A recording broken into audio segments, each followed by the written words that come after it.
The tragedy that struck Newtown, Connecticut last Friday was unthinkable in so many ways, but as we all sadly know, it was not unprecedented. From Aurora to Tucson to Virginia Tech, those litanies of names, the shooting rampages have become depressingly familiar features of American reality, a fact that one remarkable young man is now fighting to stop. 5 years after he was shot 4 times during the rampage at Virginia Tech, he is on a mission to expose how easy it can be to buy powerful guns in this country.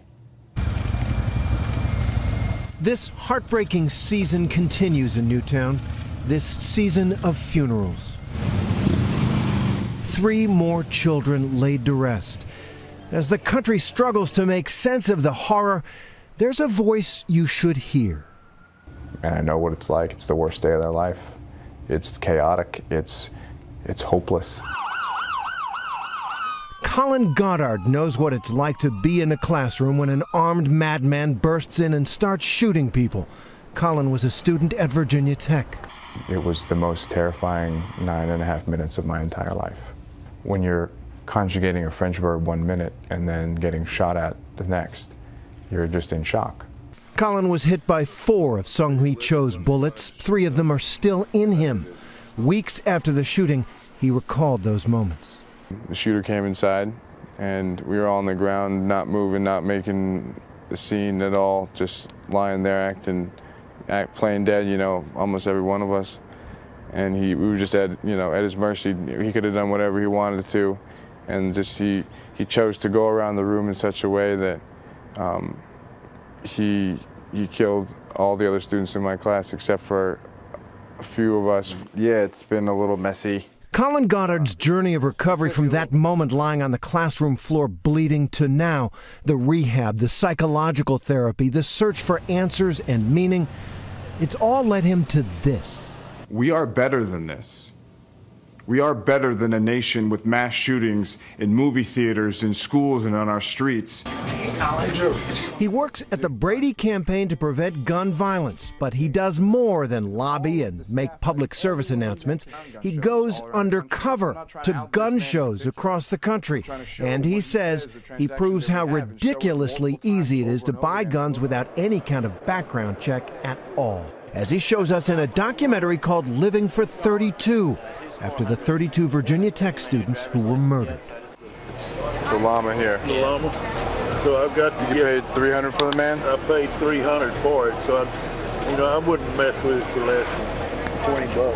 No tax, no papers, no nothing. I'm a retired Tuesday.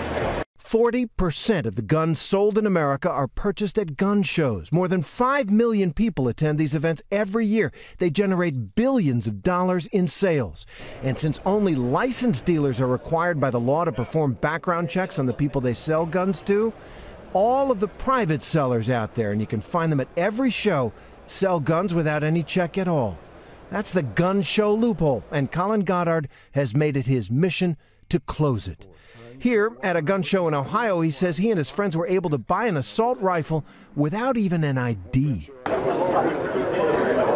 want $660 for it? Yeah, out the door. Have to be over 18, Ohio resident. No tax and no paperwork. Oh, I need to see your driver's license. I bought AK-47s, Tech 9s, Mac 11s. I bought the same gun that was used to shoot me. I bought it all without a background check, and it was all legal. My question is, why is that legal? Were you shocked? I was. I didn't think I was going to be able to do it at first, and then once I did it once, and then did it twice, and then 3 times, I was like, wow, this is really easy. And it worked. And it worked every time. Polls show a strong majority of Americans favor closing the gun show loophole. But in Newtown, that wasn't the problem. At Virginia Tech, that wasn't the problem. The killers used legally purchased weapons. There's not one thing that's going to stop all shootings. You know, I mean, there's not one policy that's going to save us all. But, you know, a background check is something that will make it more difficult for dangerous people to get their hands on a gun. Colin Goddard is not a victim, but a survivor and a citizen activist with a youthful conviction that, yes, we can be better than this. I can't do this alone. I need people to come together on this. And that's why I share my story. You know, this is only going to be a period of my life. It's not going to be forever. But to the extent that I can share my story and move the ball forward, let's do it. Let's help save some lives.